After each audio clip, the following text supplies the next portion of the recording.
In the soft glow of dawn, the town of Blackwood awakens to the rhythm of horse hooves and carriage wheels. The year is 1906, and progress marches forward like the steady tick of the town's grand clock tower. This quiet New England settlement, with its cobblestone streets and Victorian architecture, remains largely untouched by the rapid industrialization sweeping across America's major cities. The morning fog lingers between the maple trees that line Main Street, where shopkeepers unlock their doors and housewives hang laundry on clotheslines that stretch between backyard apple trees. Blackwood was founded in 1767, and many of its oldest families can trace their lineage back to the original settlers. It's a place where tradition holds strong, where modern innovations like the telephone and electric lighting are viewed with a mixture of curiosity and suspicion. The town hall, with its white columns and copper dome now turned green with age, stands as a testament to the community's enduring values: order, propriety, and above all, normalcy. In Blackwood, everyone knows everyone else's business. Secrets are rare and fleeting things, whispered behind gloved hands at church socials or during afternoon tea. Strange occurrences are rationalized away, attributed to natural causes or overactive imaginations. The townsfolk prefer it this way: the comfort of the explainable, the safety of the known. Our story begins at the residence of the Caldwell family, a stately home at the edge of town, where sunlight filters through lace curtains, casting intricate patterns on polished hardwood floors.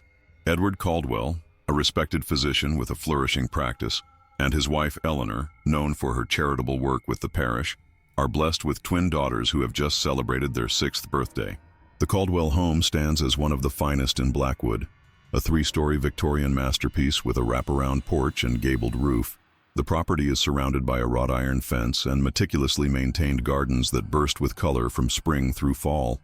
Inside, the rooms are furnished with the finest pieces: Chippendale chairs, oriental rugs imported from distant lands, and oil paintings in gilded frames that depict pastoral scenes and distinguished ancestors. Dr. Caldwell is 42 years old, a graduate of Harvard Medical School who returned to his hometown to establish his practice. His patients range from the wealthiest families to the poorest mill workers, all of whom receive the same level of care and attention. With his silver-streaked dark hair and wire-rimmed spectacles, he presents an image of authority tempered with compassion. His hands, always immaculately clean with neatly trimmed nails, have delivered babies, set broken bones, and comforted the dying with equal skill. Eleanor Caldwell, née Barrett, comes from old Boston money, though one would never know it from her modest demeanor. At 38, she retains the graceful beauty of her youth, with chestnut hair always arranged in a perfect Gibson girl style, and eyes the color of polished amber. She serves on numerous committees: the Ladies' Aid Society, the Library Fund, the Children's Hospital Board. But her true passion is her family, particularly her daughters, who came as a blessing after years of childlessness had led the couple to abandon hope of parenthood. Abigail and Elizabeth Caldwell, identical in appearance down to the last freckle, are the pride of their parents and the darlings of Blackwood. With their matching pinafore dresses and ribbons in their golden hair, they are a vision of childhood innocence. Yet those who spend time with the girls begin to notice subtle differences. Abigail is outgoing and cheerful, while Elizabeth is reserved, preferring the company of her dolls to that of other children. Born on April 15, 1900, the twins arrived in the world within minutes of each other. Abigail first, followed by Elizabeth 7 minutes later. From infancy, they were the subject of fascination in Blackwood, as twins were considered somewhat of a rarity and a blessing. As they grew, their identical appearance caused endless confusion among neighbors and shopkeepers. Only their parents and Mrs. Finch, their devoted nurse who had been with them since birth, could unfailingly tell them apart. Abigail, the firstborn, embodies sunshine and spontaneity. Her laughter comes easily and often, bubbling up like water from a spring. She loves to run in the gardens, collecting flowers and interesting stones, returning home with dirt under her fingernails and burrs in her stockings, much to her mother's chagrin. Her favorite possession is a kaleidoscope, a gift from her father on her 5th birthday, through which she delights in viewing the world transformed into patterns of colored light. Elizabeth, by contrast, is a creature of shadow and contemplation. While not unhappy, she seems to exist in a world slightly adjacent to everyone else's, observing rather than participating. She speaks less frequently than her sister, but with a vocabulary and insight that sometimes startles adults. Her favorite spot is the window seat in the nursery, where she can watch the changing sky and the comings and goings on the street below. Her most treasured possession is a porcelain doll with painted blue eyes and real human hair, a gift from a great aunt she has never met. Today is a special occasion. The Caldwells have commissioned Mr. Thomas Sullivan, a photographer who has recently established his studio in town after relocating from Boston, to capture the likeness of their precious daughters.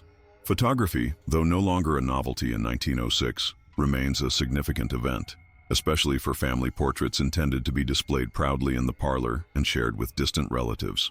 Sullivan's photography studio opened its doors on Main Street just 3 months ago, occupying the ground floor of a handsome brick building between Harrington's Pharmacy and Wallace's bookshop. The studio's large front windows display examples of Sullivan's work, portraits of local dignitaries, wedding photographs, and carefully composed family groups, all executed with technical precision and artistic sensitivity that has quickly earned him a reputation as the finest photographer in the county. Thomas Sullivan himself is a man of 45 years, with a trim beard peppered with gray and eyes that seem to evaluate everything in terms of light and composition. He came to photography through a circuitous route, having first studied painting in Paris in his youth before discovering that the camera could capture nuances that had always eluded his brush. He returned to America in 1889 and spent years perfecting his craft in Boston before seeking the quieter pace of small-town life. Sullivan's assistant, William Hayes, is a young man of 20 who dreams of becoming a photographer in his own right.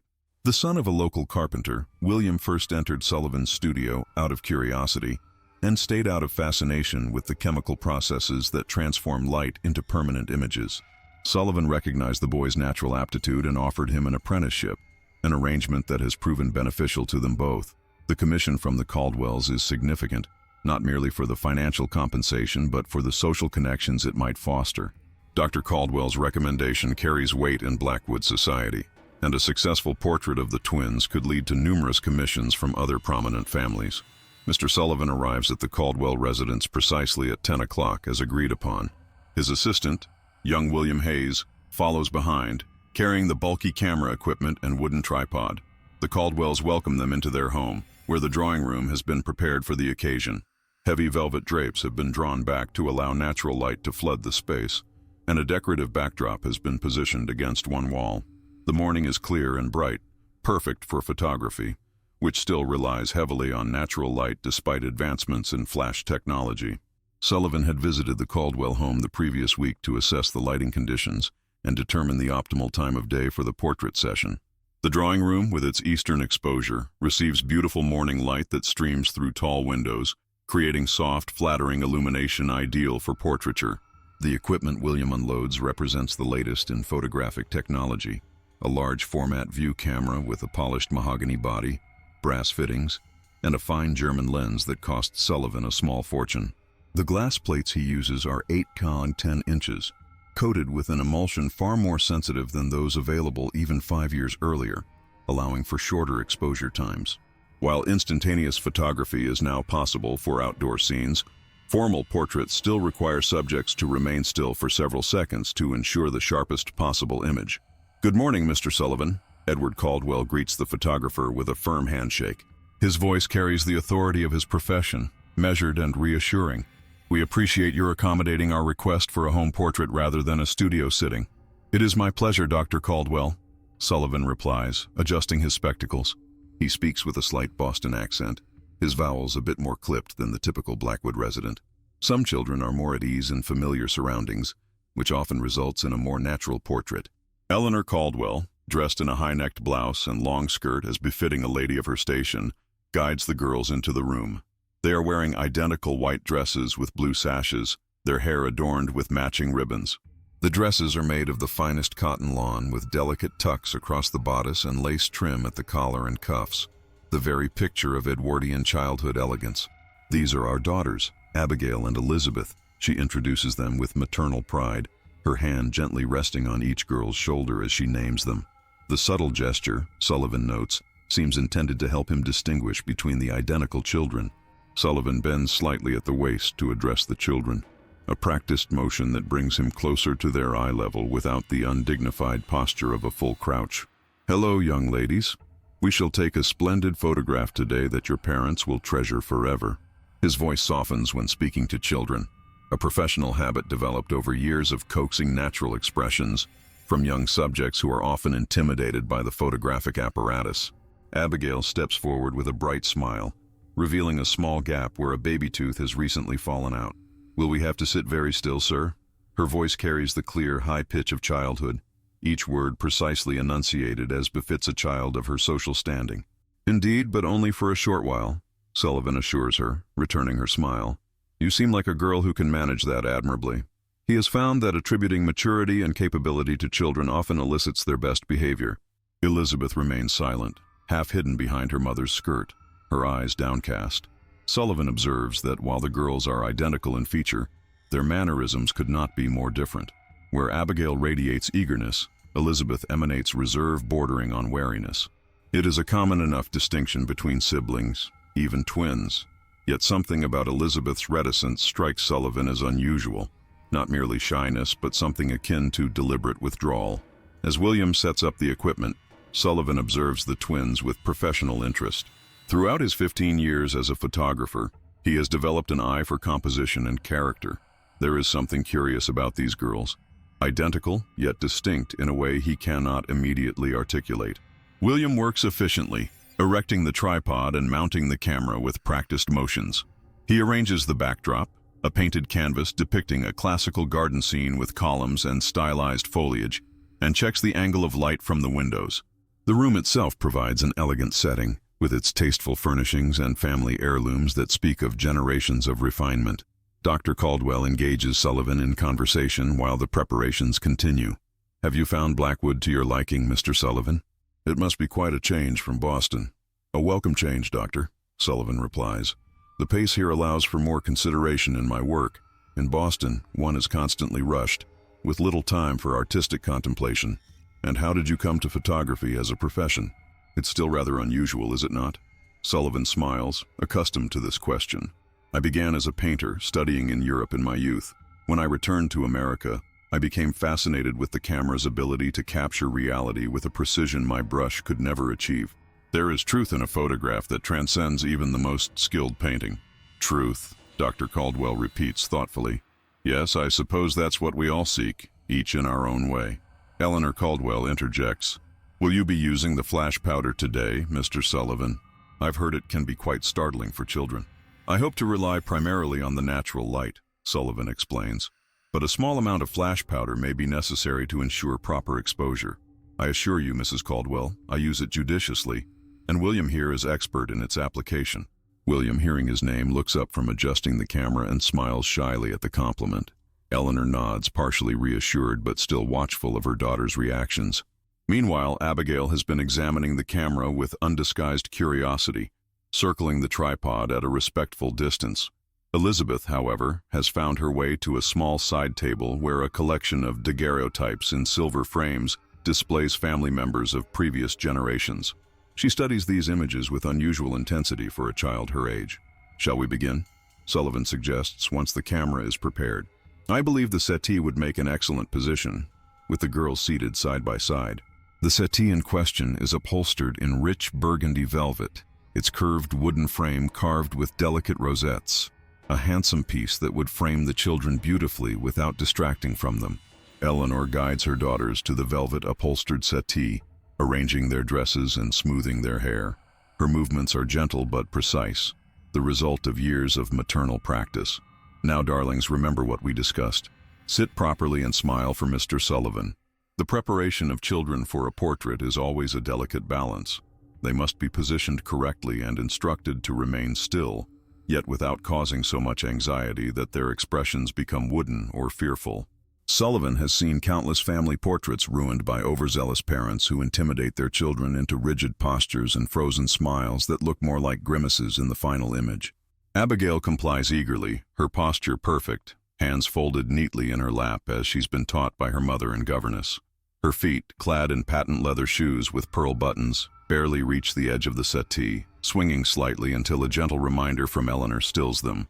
Elizabeth follows suit, though with less enthusiasm, her movements mechanical and precise. Once seated, she arranges her dress with unusual care for a child her age, ensuring the pleats fall perfectly symmetrically. Sullivan positions himself behind the camera, peering through the viewfinder.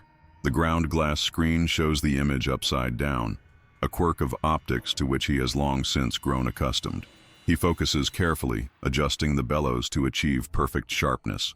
The twins make a charming picture, their fair heads bright against the dark velvet of the settee. Wonderful. Now, young ladies, please look directly at the camera. Sullivan speaks from behind the black cloth that shields the viewfinder from external light, his voice slightly muffled. Through the lens, Sullivan notices something odd. While Abigail's eyes reflect the light naturally, warm brown irises with pinpoints of brightness where the window light catches them, Elizabeth's seem to absorb it, appearing unusually dark. He attributes this to a trick of the light or perhaps a peculiarity of her eye color. After all, though identical twins share the same genetic material, small variations can still exist. William prepares the flash pan, measuring out a precise amount of magnesium powder from a small tin. The substance is highly flammable and must be handled with extreme care. A lesson William learned early in his apprenticeship after a minor but frightening incident left him with singed eyebrows. Hold very still, Sullivan instructs as he prepares to capture the image. The process requires complete stillness for several seconds, a challenge for most children, but especially for those as young as the Caldwell twins. Think of it as a game. Who can remain the most perfectly still, like a beautiful statue in a garden? As Sullivan readies the flash powder, he notices Elizabeth's head turn slightly toward her sister. For a brief moment, something in the girl's expression changes, a flicker of something cold and calculating that seems entirely out of place on a child's face. But when he looks again, her expression has returned to its placid state. He wonders if it might have been a trick of the light, or perhaps his imagination, influenced by the strain of precise observation through the camera. The drawing room falls silent as everyone holds their breath for the crucial moment. Even the ticking of the grandfather clock in the corner seems to pause. From outside comes the distant sound of a delivery wagon passing on the cobblestone street. Ordinary life continuing beyond this suspended moment in the Caldwell drawing room. Ready now? Hold still, Sullivan calls out. He nods to William, who stands ready with the flash pan.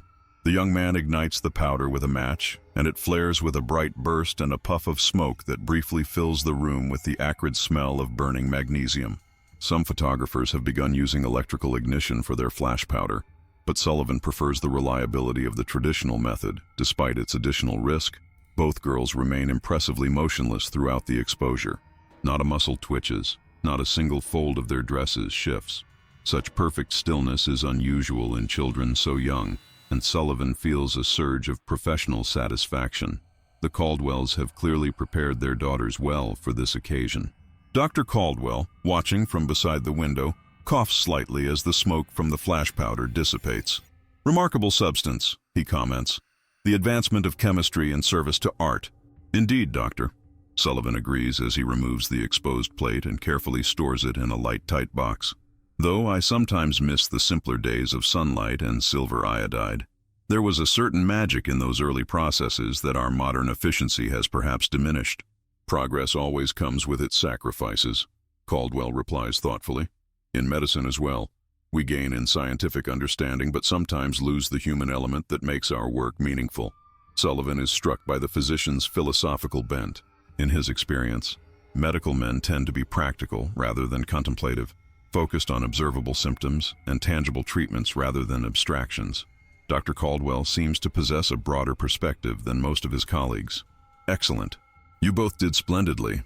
Sullivan praises them as William begins to disassemble the equipment. He approaches the twins, who remain seated on the settee. "You were as still as professional models. I believe this will be one of the finest portraits I've taken in Blackwood." Abigail beams at the compliment, her face lighting up with pleasure. "Thank you, Mr. Sullivan. It was hard not to sneeze when the flash powder made that funny smell." "You controlled yourself admirably," Sullivan tells her with a smile. He turns to Elizabeth, who has not spoken. "And you as well, Miss Elizabeth. Perfect stillness." Elizabeth inclines her head in acknowledgement, but says nothing. Her gaze, Sullivan notices, is fixed on the camera that William is now packing away, her expression one of intense curiosity rather than the childish interest her sister displays. Eleanor approaches her daughters, placing a hand on each girl's shoulder. "May they be excused now? They've been so patient." "Of course," Sullivan agrees. "I've captured what I need, though I may suggest a second sitting after I've developed these plates, if any adjustments seem necessary." The children have lessons with their governess this afternoon, Eleanor explains, but they're free most mornings if another session is required. Dr. Caldwell, who has been observing from a slight distance, steps forward. When might we expect to see the photographs, Mr. Sullivan? His tone is polite, but carries the subtle authority of a man accustomed to precise answers. Sullivan calculates mentally, considering his workload and the delicate chemical processes involved. I shall develop them this afternoon, Dr. Caldwell. You may come to the studio in 3 days' time to view the results, and we can discuss which you would like to have printed and framed. Very good, Caldwell nods, clearly pleased with the efficient timeline.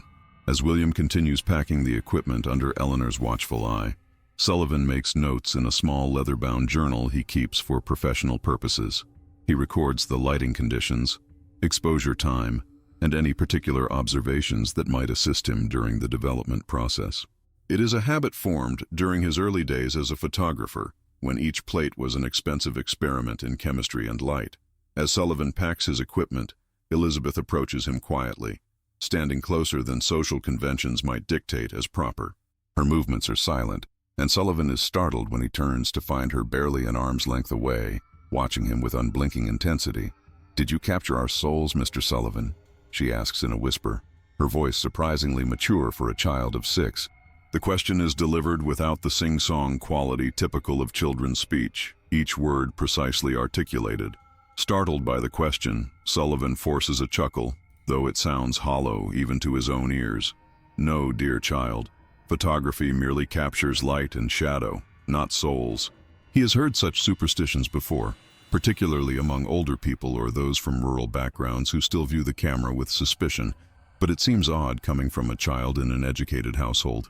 Elizabeth stares at him unblinkingly.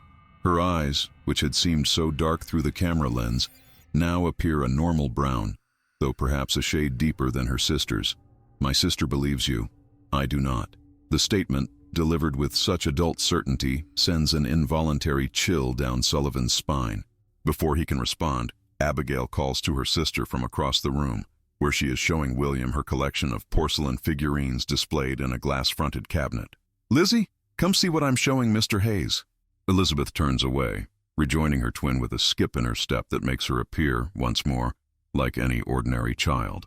The transformation is so complete that Sullivan wonders if he imagined the strange intensity of the moment before. Eleanor, who has been giving instructions to the maid about refreshments, notices nothing amiss. Elizabeth has always been the more serious of the two, she comments to Sullivan as she passes. So thoughtful for her age. Sometimes I think she was born old. Sullivan cannot explain the unease that settles over him as he and William depart from the Caldwell residence.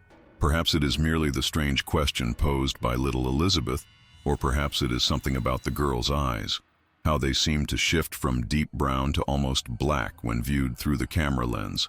"A charming family," William remarks as they load the equipment into the small horse-drawn wagon that serves as Sullivan's mobile transportation for home sittings. "Those twins will break hearts when they're older, I'd wager." "Indeed," Sullivan agrees absently, his mind still on Elizabeth's odd question. "William, did you notice anything unusual about the younger twin, Elizabeth?" William considers the question as he secures the camera case. She's quieter than her sister. Didn't fidget as much during the sitting, which is rare for a child. He pauses, then adds, "There was a moment when she looked at me while I was setting up the backdrop. Gave me a queer feeling, like she was looking right through me. But children can be that way sometimes, can't they? See things adults miss." That evening, in the dark room attached to his studio, Sullivan develops the photographic plates from the day's appointments. The space is small but meticulously organized, with shelves of chemicals and amber bottles, trays for the various solutions, and a special red lantern that provides just enough illumination for work without exposing the sensitive plates. The familiar routine of the dark room usually brings Sullivan a sense of peace. There is something meditative about the precise chemical processes, the careful timing, the gradual emergence of images from seemingly blank plates. It is, in his mind, almost alchemical, a transformation of light into permanent form. Tonight, however, he feels a strange anticipation as he prepares to develop the Caldwell twins' portrait. The memory of Elizabeth's odd behavior and her unsettling question about souls lingers in his mind as he works through his earlier appointments. A christening, an elderly couple's anniversary portrait, a young man in his new military uniform. Finally, he reaches the Caldwell plate. He handles it with particular care, immersing it in the developer solution and gently rocking the tray to ensure even coverage. Under the dim red light, he watches as the image begins to appear, like a ghost materializing from the ether. The image of the Caldwell twins emerges gradually in the chemical bath, two identical girls in white dresses, their faces solemn as was customary for photographs of the era when subjects had to remain still for the exposure. Sullivan observes with professional satisfaction that the composition is excellent, the lighting flattering, and the focus precise. The Caldwells will surely be pleased. Yet, as the image becomes clearer, Sullivan notices something unusual. While Abigail's eyes appear normal, light-colored with visible pupils and irises, Elizabeth's eyes seem different. In the photograph, they appear as solid, dark pools, lacking the natural reflection and detail visible in her sister's eyes. Sullivan increases the red lantern's brightness to its maximum safe level, bending closer to examine the developing plate. The effect becomes more pronounced as the development continues. Elizabeth's eyes appear as black voids, utterly devoid of highlight or detail.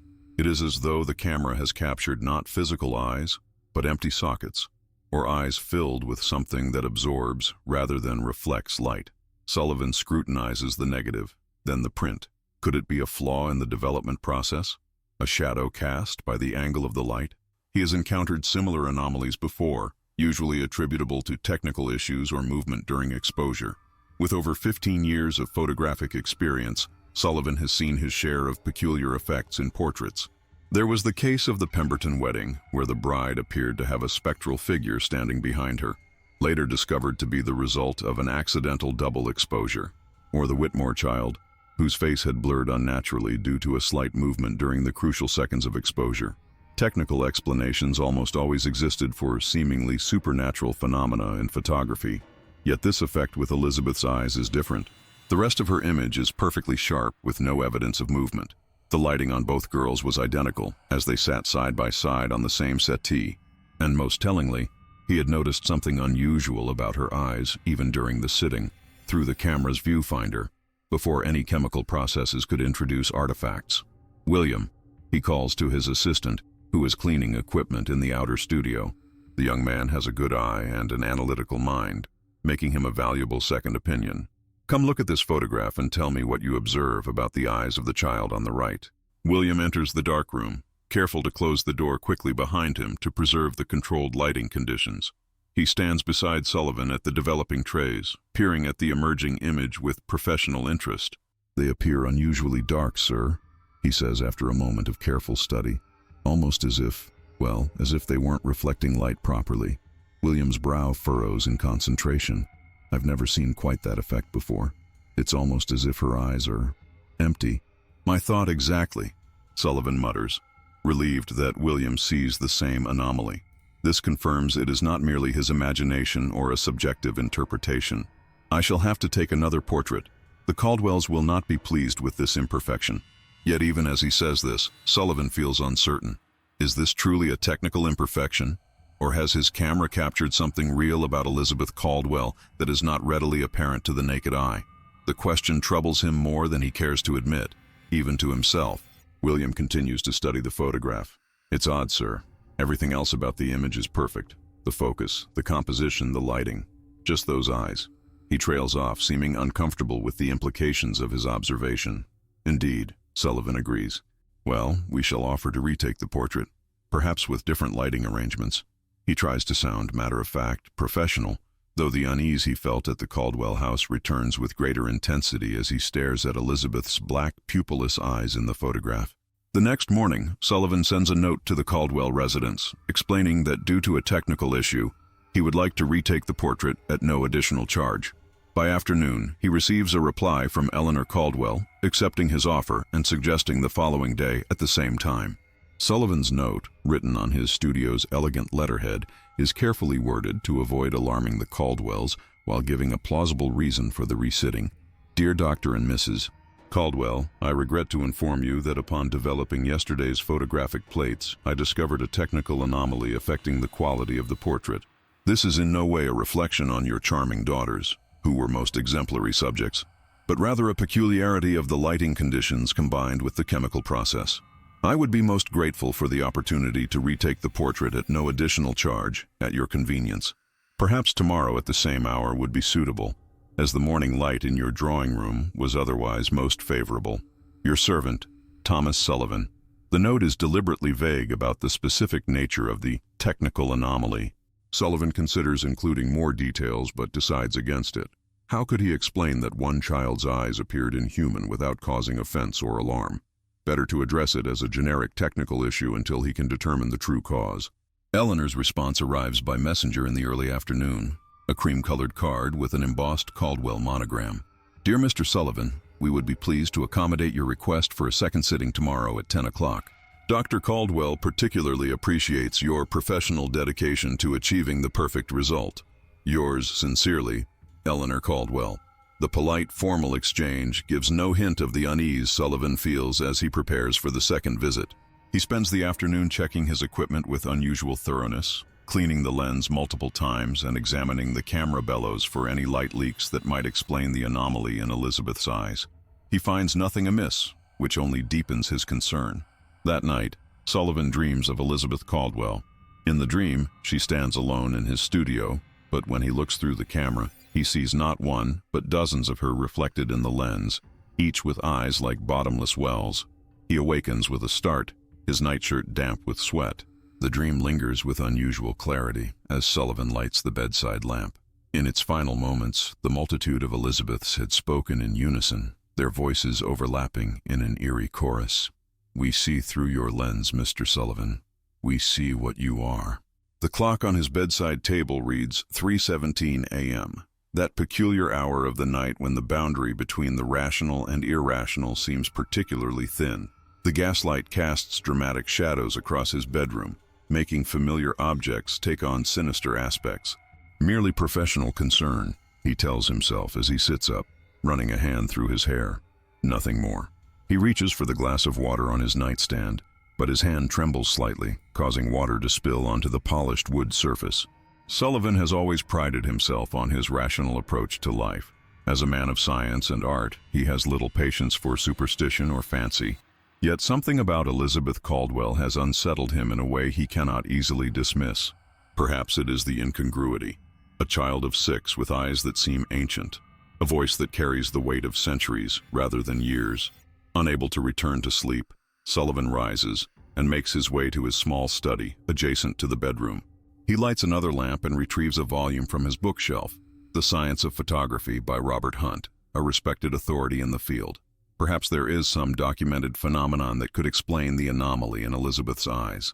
He spends the remaining hours until dawn poring over technical explanations for photographic peculiarities, finding several instances of unusual eye effects in portraits, but nothing that precisely matches what he observed in Elizabeth's photograph.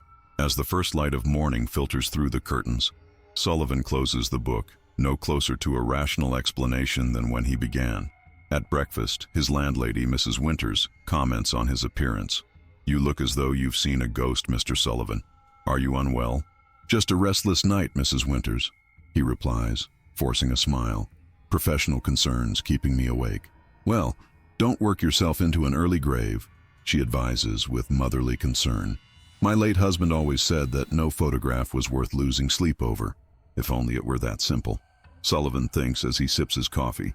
If only it were merely a matter of professional pride rather than this inexplicable sense of wrongness that has taken root in his mind.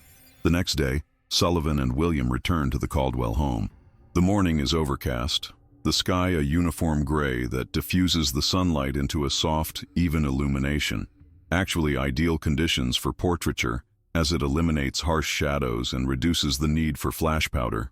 The Caldwell home appears different today, Sullivan thinks as they approach. Perhaps it is merely the leaden sky, but the stately house seems somehow more oppressive, its windows like dark, watchful eyes.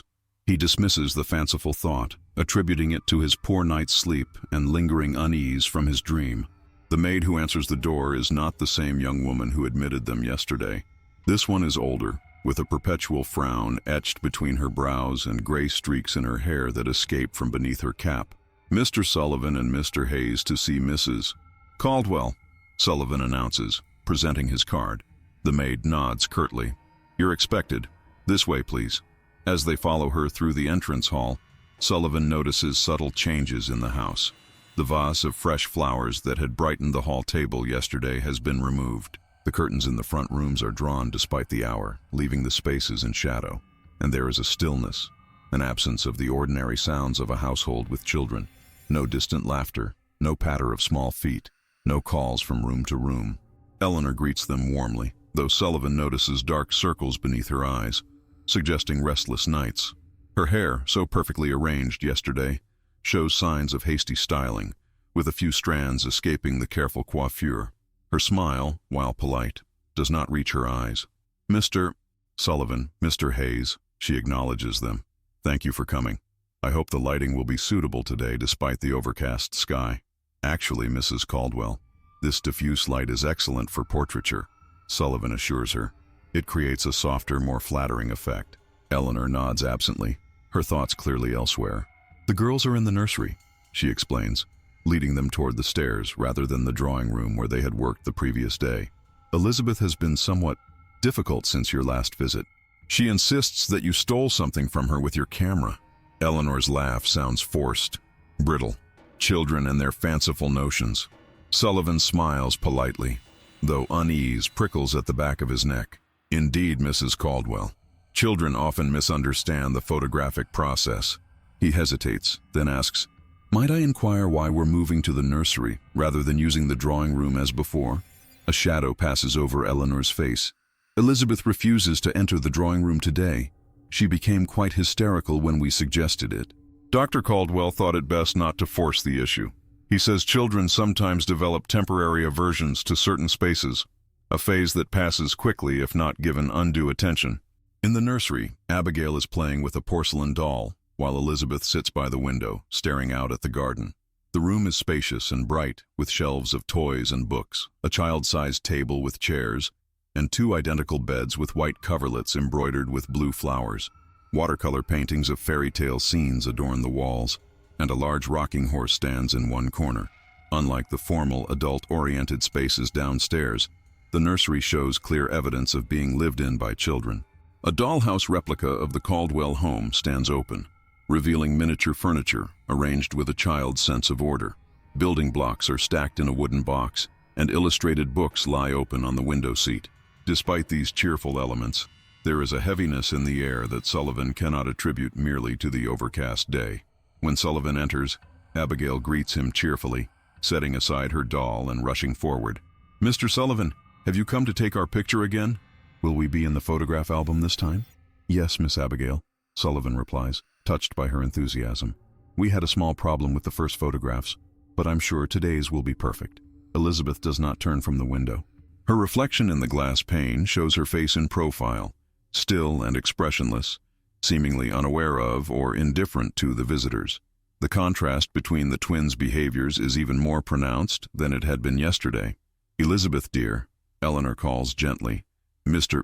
Sullivan has come to take another photograph. Isn't that exciting?" Slowly, Elizabeth turns. Sullivan stifles a gasp. The girl's eyes, which he had remembered as dark brown, now appear almost black in the daylight, the pupils so dilated that the iris is barely visible. The effect is unsettling, as though she were in a darkened room rather than the well-lit nursery. "Are you unwell, Miss Elizabeth?" Sullivan inquires, striving to keep his voice steady. He has seen such extreme pupil dilation in patients under the influence of certain medications, belladonna, for instance, which some physicians prescribe for a variety of ailments. "I am as I have always been," Elizabeth replies, her voice oddly flat. "It is the world around me that changes." Eleanor laughs nervously. She has been speaking in riddles lately. Her father says it is merely a phase of childhood development. William, busy setting up the equipment, glances at Sullivan with a questioning look. Sullivan gives a slight nod, indicating they should proceed as planned. Whatever might be unusual about Elizabeth Caldwell, whether a medical condition or something else entirely, their professional duty is to create the portrait the family has commissioned.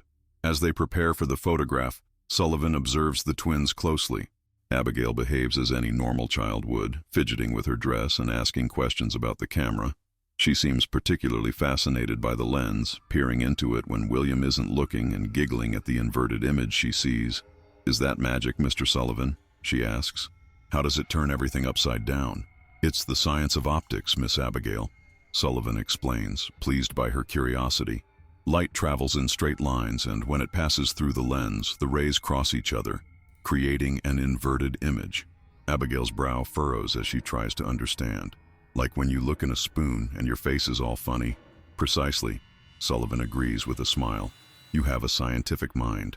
Elizabeth, however, moves with an eerie precision, her gaze fixed on Sullivan with an intensity that makes him fumble with his equipment. She maintains a careful distance from the camera, circling it as though it were a dangerous animal that might strike if approached incautiously. It remembers, she says suddenly, stopping her circuit of the camera. Your machine, it remembers what it sees. In a manner of speaking, yes, Sullivan agrees cautiously. The chemical emulsion records the light patterns. Elizabeth nods, satisfied with this answer in a way that unsettles Sullivan further. There is something knowing in her expression, as though she and the camera share a secret to which he is not privy. Mrs. Finch, the twins' nurse, enters the nursery carrying a tray with glasses of lemonade. She is a stout woman in her 50s with graying hair pulled back in a severe bun, her starched apron and cap immaculate. She sets the tray on a small table and casts a professional eye over the twins. Elizabeth, your hair ribbon is coming loose, she observes, approaching the child with practiced efficiency. Elizabeth submits to her ministrations without protest, but without the childish squirming one might expect. She stands perfectly still as Mrs. Finch readies the blue satin ribbon, her eyes never leaving Sullivan. There have been changes in the night, Elizabeth tells Mrs. Finch in a conversational tone. The shadows have been rearranging themselves. Mrs. Finch's hands falter momentarily in their task. Now, Miss Elizabeth, what have we said about such talk? It frightens your sister. Abigail isn't afraid, Elizabeth replies with cold certainty. Not yet. Sullivan notices that Mrs. Finch does not meet Elizabeth's eyes directly, keeping her gaze fixed on the ribbon she is adjusting. There is a tension in the nurse's posture that speaks of wariness, perhaps even fear, an unusual reaction from a woman who has presumably cared for the child since infancy. Once again, the girls are positioned on a small settee near the window, where the diffuse daylight provides even illumination. This time Sullivan pays particular attention to the lighting, ensuring that it falls evenly on both children's faces. William, adjust the reflector to soften the shadows under their chins, Sullivan instructs his assistant. William positions a white cloth-covered board to bounce light upward, eliminating the harsh shadows that can sometimes create unusual effects in portraits. Sullivan is determined to create a technically flawless image that will show Elizabeth's eyes normally. If there is a rational explanation for the anomaly in the previous photograph, a quirk of lighting, a chemical irregularity, a momentary reflection, these careful preparations should eliminate it. The nursery is silent as Sullivan makes his final adjustments. Even Abigail, normally chatty, seems to sense the importance of the moment and sits quietly beside her sister, hands folded in her lap as they've been taught. Eleanor stands to one side, watching the proceedings with a nervous intensity that suggests more rides on this photograph than merely family sentiment. Look toward the camera, please, Sullivan instructs, his voice steady despite his inner unease. Through the viewfinder, Sullivan sees it again. Abigail's eyes reflect the light naturally, warm brown with distinct pupils and irises, while Elizabeth's appear as dark voids. He adjusts the angle, hoping that a slight change in perspective might correct the effect, but the difference remains stark and undeniable. Could it be something physical? He wonders. Some rare condition of the eyes that affects how they reflect light? But surely such a condition would be apparent to everyone, not just captured in photographs. Dr. Caldwell is a physician. He would have noticed and sought treatment for any medical abnormality in his daughter's eyes. Ready now, Sullivan announces, forcing himself to proceed despite his misgivings. William prepares the flash pan, measuring the magnesium powder with practiced precision. Hold very still, Sullivan instructs, and triggers the exposure.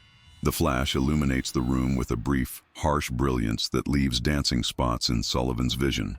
As the smoke clears, he notices that while Abigail blinks rapidly, adjusting to the afterimage of the flash, Elizabeth's eyes remain wide open, unaffected by the sudden burst of light. A normal physiological response would be to blink or flinch at such a bright flash. Elizabeth's lack of reaction suggests either extraordinary self-control for a 6-year-old or something far more unsettling, an insensitivity to light that goes beyond the ordinary range of human perception. As Sullivan begins to pack up, he notices Elizabeth whispering to her sister, Abigail's expression changes from cheerful to confused, then frightened. The transformation is rapid and striking. The blood drains from her face, and her eyes widen in unmistakable fear. Eleanor, engaged in conversation with Mrs. Finch about the children's afternoon schedule, does not notice this silent exchange. William, occupied with disassembling the camera equipment, likewise misses it. Only Sullivan, with his photographer's habit of constant observation, witnesses the moment. The professional in him wants to capture it. This stark contrast between the twins, this raw emotion breaking through the formal composure of a portrait sitting. The human in him is disturbed by whatever could cause such sudden terror in a previously happy child. "What did you say to your sister?" Sullivan asks Elizabeth directly, keeping his voice low enough that Eleanor won't hear and interrupt. The girl smiles, a perfect imitation of childish innocence. Her teeth are small and even, her lips curved in an expression that would appear charming in any other context. But the smile does not reach her eyes, which remain as dark and fathomless as ever. "I told her that next time, you would take her instead of me," Elizabeth replies, her voice sweet, but her eyes cold. The phrasing strikes Sullivan as odd, not merely the content, but the construction. A normal child might say, "Take my picture," or "Photograph me." But Elizabeth's wording suggests something more permanent, more complete. "Take her where, Miss Elizabeth?" Sullivan presses, aware that he is overstepping the boundaries of his role as photographer, but unable to ignore his growing concern. Elizabeth's smile widens slightly, revealing more of those perfect little teeth. "To the place where you keep the pieces of people you steal with your machine," she replies, her voice remaining sweet and melodious, despite the disturbing content of her words.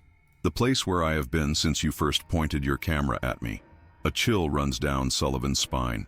The conversation has taken a turn into territory he cannot rationally explain. Is this merely the imaginative fancy of a child who has misunderstood the photographic process? Or is there something more sinister at work? Something that might explain the unnatural appearance of her eyes in his photographs? Eleanor interjects quickly, having caught the end of the exchange as she returned her attention to the children. "Elizabeth, that's enough of your stories.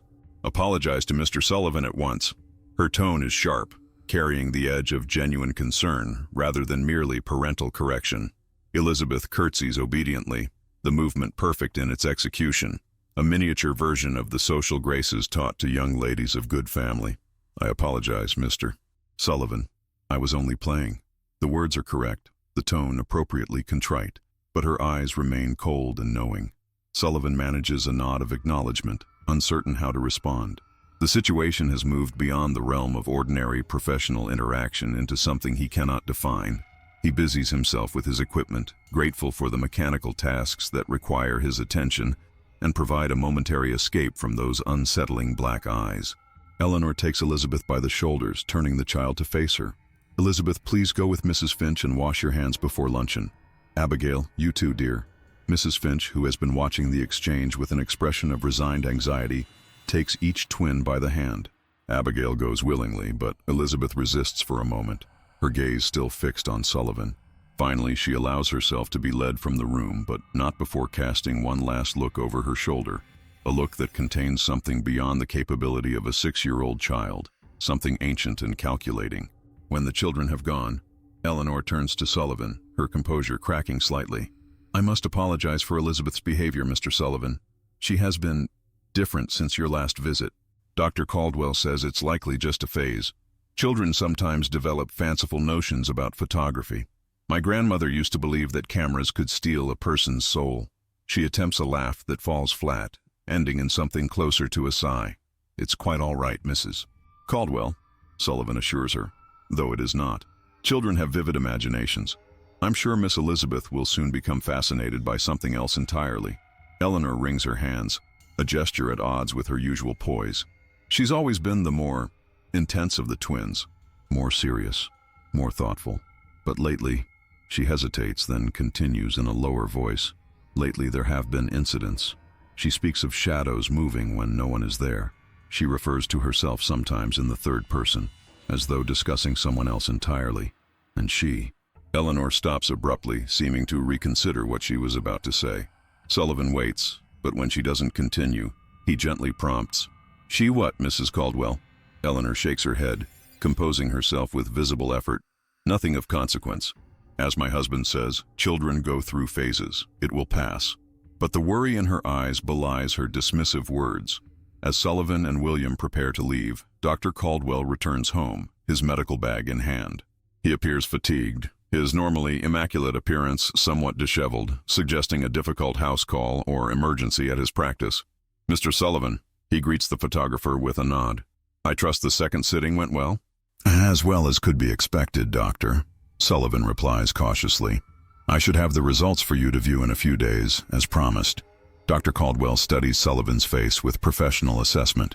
"You look troubled, Mr. Sullivan. Has something occurred that I should know about?" Sullivan hesitates.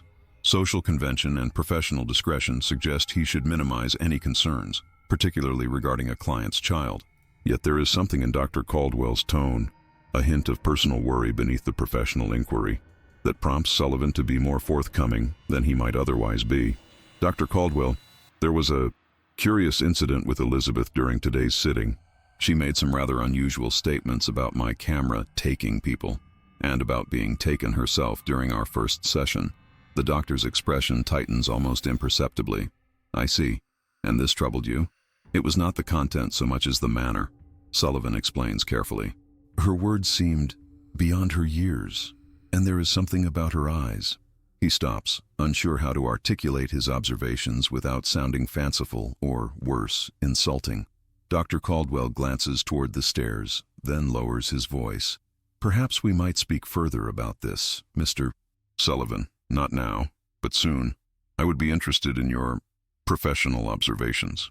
There is something in the doctor's manner that suggests this is more than casual interest or parental concern. Before Sullivan can respond, however, Eleanor joins them, having given instructions to William about where to load their equipment. "Edward, you're home earlier than expected," she greets her husband with evident relief. "Did your consultations finish sooner than anticipated?" "In a manner of speaking," Caldwell replies vaguely. "Mrs. Harrington's condition was not as serious as initially feared. The others were routine matters." He turns back to Sullivan. "I may call at your studio in the next day or two, if that would be convenient. There are some technical aspects of photography I would be interested to discuss." "Of course, Doctor.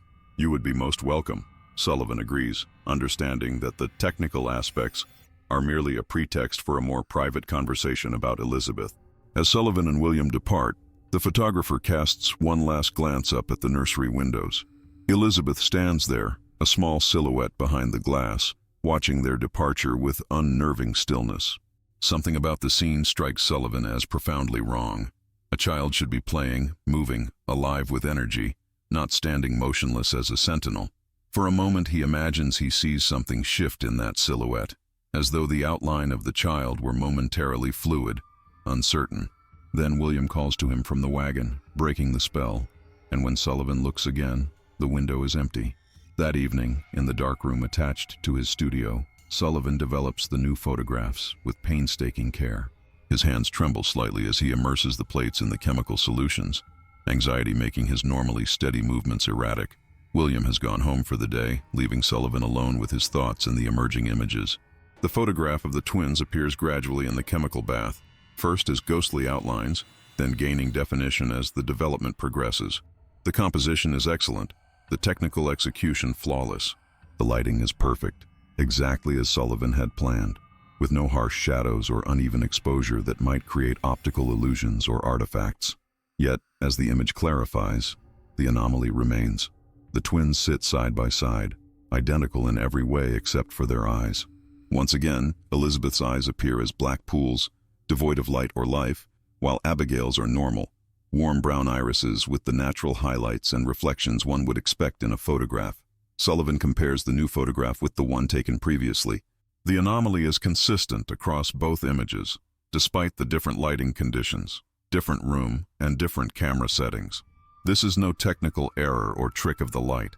There is something genuinely different about Elizabeth Caldwell's eyes, something the camera captures that might be overlooked by casual observers. A chill settles over Sullivan as he stares at the two photographs side by side. His camera, with its unbiased mechanical eye, is revealing something about Elizabeth that human perception either misses or unconsciously ignores. What that something might be, he cannot say, but the evidence before him suggests it is beyond ordinary explanation. A knock at the studio door startles him. It is well past business hours, nearly 9 o'clock in the evening. Sullivan covers the chemical trays and moves to the front of the studio, lamp in hand. The streets of Blackwood are largely deserted at this hour. Most businesses closed. Most citizens at home with their families, or in the tavern at the edge of town. An unexpected visitor at this hour is unusual enough to put Sullivan on alert. Dr. Edward Caldwell stands on the threshold, his medical bag in one hand, his hat in the other. He appears haggard, the lines around his eyes and mouth deeper than they had been that afternoon, his normally immaculate appearance disheveled. The street lamp casts harsh shadows across his face, emphasizing his exhausted state. "Dr. Caldwell," Sullivan greets him, surprised. "I was just developing today's photographs. They should be ready for viewing in a few days." "I have not come about the photographs, Mr. Sullivan," Caldwell replies, his voice tense. "I have come to ask you a rather unusual question." Sullivan invites him inside, locking the door behind them to ensure privacy. The studio, with its backdrop screens and props, takes on an eerie quality in the lamplight, the shadows deep and shifting. Sullivan leads Caldwell to his small office at the rear of the studio, offering a chair and a glass of brandy, which Caldwell accepts gratefully. The doctor's hands, Sullivan notices, are not entirely steady as he raises the glass. These are the hands that perform delicate surgeries, that deliver babies and set broken bones, hands that must be absolutely reliable in the most critical situations. To see them tremble is disconcerting, a visible sign of Caldwell's disturbed state of mind. "When you were with my daughters," Caldwell begins, staring into his glass, "did you notice anything peculiar about Elizabeth?" Sullivan hesitates, unsure how to respond. "In what way, sir? Her eyes, perhaps? Her manner? Anything that struck you as out of the ordinary?" Sullivan considers his words carefully. This is dangerous territory. A father asking about potential abnormalities in his child. One wrong word could cause grave offense or unnecessary alarm. Yet Caldwell's demeanor suggests he already suspects something is amiss and seeks confirmation rather than revelation. "I noticed that in the photographs her eyes appear different from her sister's. I assumed it was a quirk of the photographic process." Caldwell's hands tighten around the brandy glass. "It is not a quirk, Mr. Sullivan. Something is not right with Elizabeth. Or perhaps I should say, with the child who calls herself Elizabeth." "I don't understand, Dr. Caldwell." The doctor sets down his glass and leans forward. "Mr. Sullivan, what I am about to tell you must remain in strictest confidence. As a man of science, I have always prided myself on rational thinking. What I am experiencing now defies rationality, yet I cannot deny the evidence before me." Sullivan nods, a chill creeping up his spine. The air in the small office seems to grow colder, though the evening is mild for early autumn. "3 nights ago, after your first visit, I was awakened by sounds from the nursery. Not the usual sounds of children, not crying or talking in sleep, but something else entirely. A scraping, sliding sound, like furniture being moved, but with a strange rhythmic quality." Caldwell pauses, taking a sip of brandy before continuing. "I went to investigate, expecting perhaps to find that the cat had somehow gotten into the room. Instead, I found Elizabeth standing over her sleeping sister, simply watching her. When I asked what she was doing, she said, 'Learning to be her.' The way she said it, Mr. Sullivan, cold, methodical, it was not the voice of a child." Sullivan feels the hair rise on the back of his neck. He has heard children say strange things before. Their developing minds often make connections adults find peculiar or even disturbing. But there is something in Caldwell's account that goes beyond ordinary childish oddity. Could she have been sleepwalking, perhaps? Sullivan suggests, grasping for a rational explanation. "Children sometimes speak nonsense in such states." "That was my first thought," Caldwell admits. "I am a doctor after all. I know the strange behaviors that can manifest in the partially conscious mind. But she was fully awake, Mr. Sullivan. Her eyes were clear, her movements deliberate. And when I touched her shoulder to guide her back to bed, her skin was cold. Not the coolness of a child who has thrown off her covers in the night, but a deep, penetrating cold, as though she had been standing in ice water." Caldwell continues, his voice dropping to almost a whisper. "Since then, I have observed her closely. She mimics the behaviors of a child, my child, but there are moments when the facade slips, moments when I look into her eyes and see something else looking back at me." "Dr. Caldwell," Sullivan interjects gently, "children often go through phases of unusual behavior. Perhaps. No. Caldwell cuts him off firmly. This is not a phase. The night before last, I found a dead sparrow in Elizabeth's dollhouse. When I confronted her, she said she was practicing. When I asked what she was practicing, she smiled and said, being alive. Sullivan feels the hair on the back of his neck stand on end. What are you suggesting, Doctor? I don't know, Caldwell admits, running a hand through his graying hair. But I believe your camera has captured something that our eyes cannot readily see. There is something wrong with Elizabeth's eyes in your photographs because there is something wrong with Elizabeth, or whatever is pretending to be her. Sullivan retrieves the newly developed photograph, still damp from the chemical bath, and shows it to Caldwell. The doctor stares at it, his face paling. This confirms my fears, he whispers.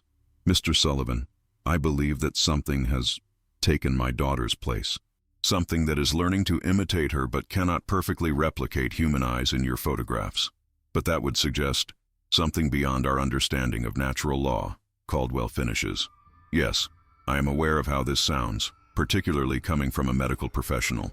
But I know my daughter, Mr. Sullivan, and that, he points to Elizabeth's image in the photograph, is not my daughter. The conversation continues late into the night, with Caldwell sharing more observations. Elizabeth no longer eats with the family, claiming she fed earlier. She speaks in languages neither parent recognizes when she believes she is alone. Most disturbing of all, the family dog, once devoted to both twins equally, now cowers in fear when Elizabeth approaches. What do you intend to do? Sullivan asks finally. I don't know, Caldwell admits. How does one confront such a thing? Who would believe me? I would be labeled a lunatic, my professional reputation destroyed. Could it be a medical condition? Sullivan suggests, still reaching for rational explanations. Some rare disease affecting her behavior and appearance? I have considered every medical explanation, Caldwell says. I've examined her as thoroughly as possible without alarming her, or it. There is no physical disease that could account for what I've observed, and no disease could explain how she knows things she couldn't possibly know. Details about my grandmother who died before the girls were born. Words and languages none of us speak. As Caldwell prepares to leave, he makes a request that chills Sullivan to the bone. Continue developing these photographs, Mr. Sullivan. Document everything. If something should happen to me or my family, there must be a record. Surely it won't come to that, Sullivan protests, but without conviction. Caldwell puts on his hat, his movements those of a man carrying an unbearable weight. I pray it won't, but whatever has taken my daughter's place is not benign. It watches us. It learns from us. And I fear it has plans for Abigail as well. The following day, Sullivan cannot concentrate on his work. William notices his distraction but attributes it to fatigue. Perhaps you should rest today, sir. The Harrington wedding photographs can wait until tomorrow. No, Sullivan insists. Work is the best remedy for a troubled mind. But his hands shake as he measures chemicals, and twice he must restart a development process after errors that would shame a first-year apprentice. By late afternoon, Sullivan has made a decision. He will visit the Caldwell home again, ostensibly to take additional photographs for a family album, but in reality to observe Elizabeth more closely. If Dr. Caldwell's fears have merit, and the evidence of his own photograph suggests they might, then documentation of the anomaly becomes not merely a professional obligation, but a moral one. He arrives at the Caldwell residence as the sun begins to set, casting long shadows across the manicured lawn. The house seems unusually quiet as Eleanor answers the door. Mr. Sullivan, she greets him, surprise evident in her voice. We weren't expecting you. Forgive the intrusion, Mrs. Caldwell. I had an idea for a series of family portraits and wanted to discuss it with you and Dr. Caldwell. Eleanor's smile seems strained. My husband is attending to a patient and will not return until late. The girls are in the garden with their nurse. Would you care to wait in the parlor? Sullivan follows her inside, noting the heavy atmosphere in the house. The curtains are drawn despite the early hour, and the air feels unusually cold. Is everything well, Mrs. Caldwell? He inquires gently. Eleanor's composure falters momentarily. As well as can be expected, Mr. Sullivan. We have had some challenges with Elizabeth recently. Dr. Caldwell believes it may be a nervous condition. From the garden, Sullivan hears children's laughter. One voice bright and clear, the other oddly modulated, as if practicing the sound. May I see the girls? Perhaps I could take a few informal photographs while they play. Children often appear most natural when engaged in activities they enjoy. Eleanor hesitates, then nods. Of course. This way to the garden. In the garden, Abigail is playing with a hoop, rolling it across the grass with a stick. Elizabeth sits on a stone bench, watching her sister with unnerving intensity. The nurse, Mrs. Finch, stands nearby, her attention fixed on Elizabeth rather than Abigail, who would typically require more supervision due to her active nature. "Mr. Sullivan has come to take more photographs," Eleanor announces. Abigail drops her hoop and runs to Sullivan with childish enthusiasm. "Will you make us look pretty in the pictures again?" "You always look pretty, Miss Abigail," Sullivan replies kindly. "I merely capture what is already there." His gaze shifts to Elizabeth, who has not moved from the bench. Her eyes, which appeared almost black yesterday, now seem to have lightened to match her sister's brown color exactly. The change is subtle, but unmistakable to Sullivan, who has been paying particular attention to this detail. "Hello, Miss Elizabeth," he calls to her. "Would you like to join us?" Elizabeth slides off the bench with fluid grace. "Have you come to take more pieces of us, Mr. Sullivan?" she asks, her voice a perfect mimicry of childish curiosity. "I've come to take more photographs, yes," Sullivan confirms, choosing his words carefully. Elizabeth comes to stand beside her sister, taking Abigail's hand in hers. Sullivan notices Abigail flinch slightly at the contact. "Mrs. Caldwell, would you permit me to take a few photographs of the girls here in the garden? The natural setting would make for charming portraits." Eleanor agrees, and Sullivan retrieves his camera from the case he brought with him. As he sets up the equipment, he observes the twins from the corner of his eye. Elizabeth whispers something to Abigail, who shakes her head vigorously, her expression frightened. When the camera is ready, Sullivan positions the girls near a flowering rosebush. "Now, look toward the camera and smile," he instructs. Through the viewfinder, Sullivan sees it again, the stark difference in their eyes. But this time, he notices something else. Elizabeth's pupils seem to reflect the light in an unusual way, almost like the eyes of a cat caught in lamplight. The exposure is taken, and Sullivan prepares for another. As he adjusts the camera, he hears Mrs. Finch gasp. Turning, he sees that Elizabeth has pricked her finger on a rose thorn. A drop of blood wells on her fingertip, but instead of crying as a child might, Elizabeth stares at the blood with fascination. "Does it hurt, dear?" Mrs. Finch asks, moving to assist her. "No," Elizabeth replies, still staring at the blood. "It's curious, isn't it? So much importance placed on such a fragile vessel." Mrs. Finch exchanges a worried glance with Eleanor, who quickly intervenes. "Elizabeth, let Mrs. Finch clean that for you. We don't want it to become infected." "Infection is for the weak," Elizabeth states matter-of-factly, but she allows Mrs. Finch to take her inside, leaving Abigail with Sullivan and Eleanor. Once Elizabeth is out of earshot, Abigail tugs at Sullivan's sleeve. "Mr. Sullivan," she whispers. "Elizabeth isn't Elizabeth anymore." Sullivan kneels to the child's level. "What do you mean, Miss Abigail?" "She looks like Elizabeth, but she's not her.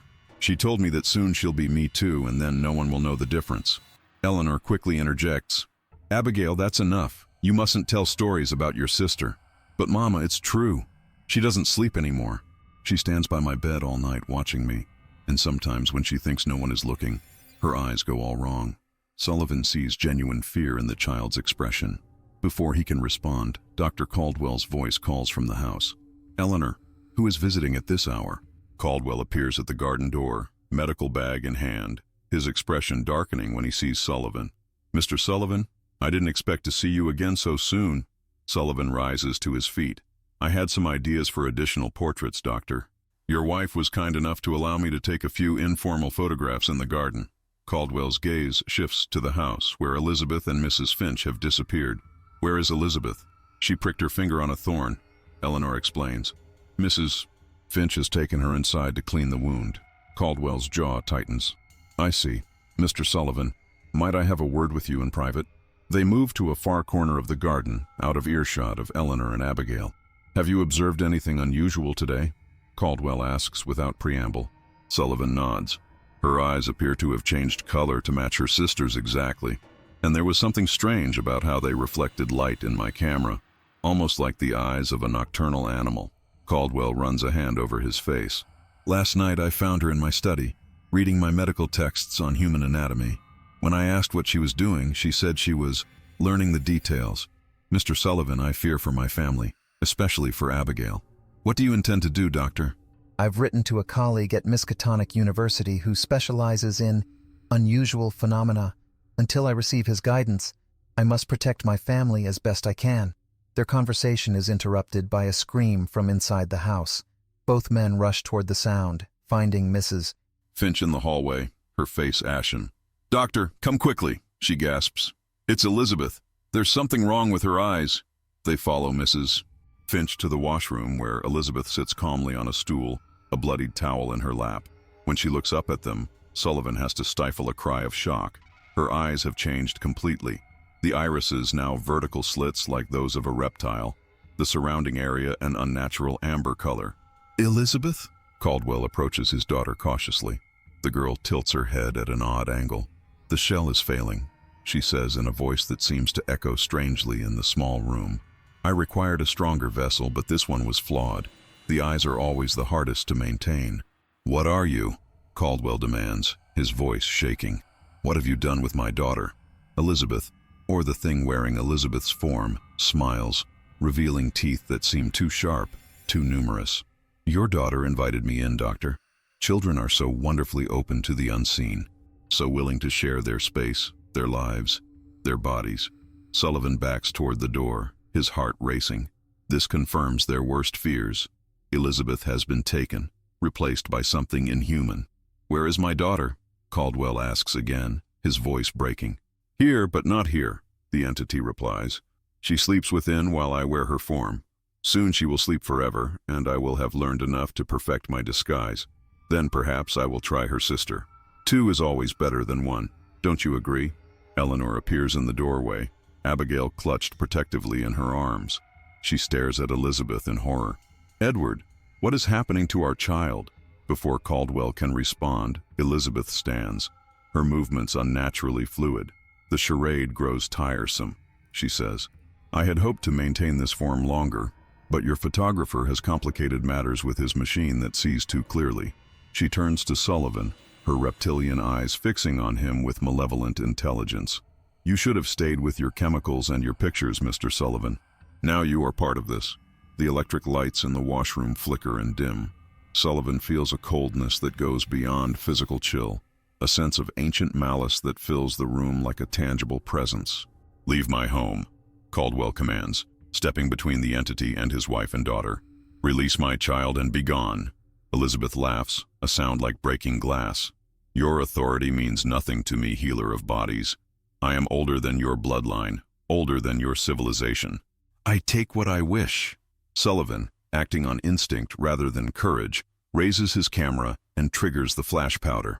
The room fills with brilliant light for an instant, and Elizabeth shrieks, not in the voice of a child, but in an inhuman wail that makes the mirrors crack and the windows rattle. When the light fades, Elizabeth crumples to the floor like a marionette with cut strings. Caldwell rushes to her side, checking for signs of life. "She's breathing," he announces, relief evident in his voice, but unconscious. Eleanor hurries forward, still holding Abigail. Is that thing gone?" "I don't know," Caldwell admits, lifting Elizabeth's eyelid gently. The eye beneath is normal. Brown iris, round pupil. It appears so, at least for now. Sullivan stares at his camera in wonder. The flash powder. It must have disrupted whatever hold that entity had on her. "Light against darkness," Caldwell murmurs. "Perhaps the oldest remedy of all."